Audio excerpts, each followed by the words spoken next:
Kuwimana igenekerezo ya gatatu Rusama umwaka w'ibihumbi 2026 niho haba igisabisho c'inkuka ya misa gisozera iminsi 40 yo gusabira abaseminari 40 bagandaguwe mu bucagucagu bwo kwigenekerezo rya 30 ndamukiza umwaka w'igihumbi 1997 kw'iseminari ntoyi ya Buta ni muri diocese ya Bururi. Hakaba hari kucivugo ngo nta ushobora kurusha urukundo uwiguza intama ziwe. Muri kino gihe ico kibanza kikaba gihurumbirwa n'abakristu batari bake bava mu mihingo itandukanye. Patiri Merance Emerimana umuyobozi w'ico kirimba aratubwira igituma bahise ku kirimba c'abapfiriye umuvukano. Ubwa mbere hoho iryo zina kubita abamaratiri b'umuvukano ntiryizanye kuko igihe bagandagurwa bukeye bwaho wari umwungere we Ecclesia yose ico gihe Nyenubweranda Yohani Papa Yohani Paulo wa kabiri ubu ari umweranda yarasamirije icese yumvise ivyabaye hano i Buta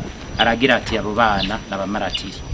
Naho rero diocese ya Bururi yafatiye ritiza iryo jambo ryo kubita abamaratiri naho ku buryo bw'icese Ecclesia itarabemeza nk'aberanda.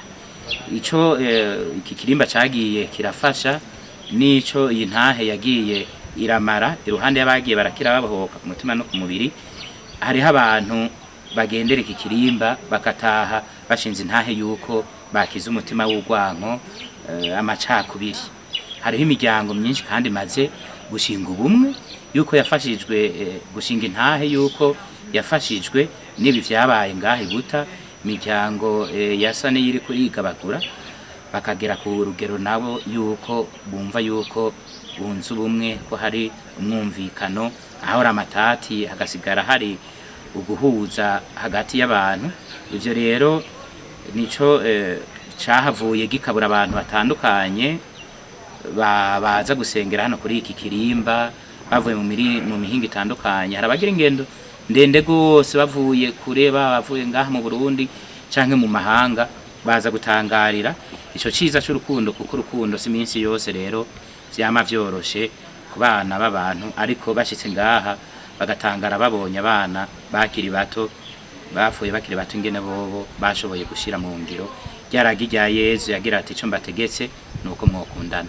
Uwo muyobozi w'ico kirimba aratubwira kandi intambamye ico kirimba gifise mu gihe gisanzwe gihurumbirwa n'abakristo batari bake muri kino gihe. Intambamye dufise nuko iki kirimba kitarafata iforoma yacu rwose ngo rube nogira nti urugo rwigenga, ariko diocese ya Bururi biciye ku mwungere wa diocese ya Bururi aragerageza gukora ibishoboka mugabo hakaguma hari intambamyi.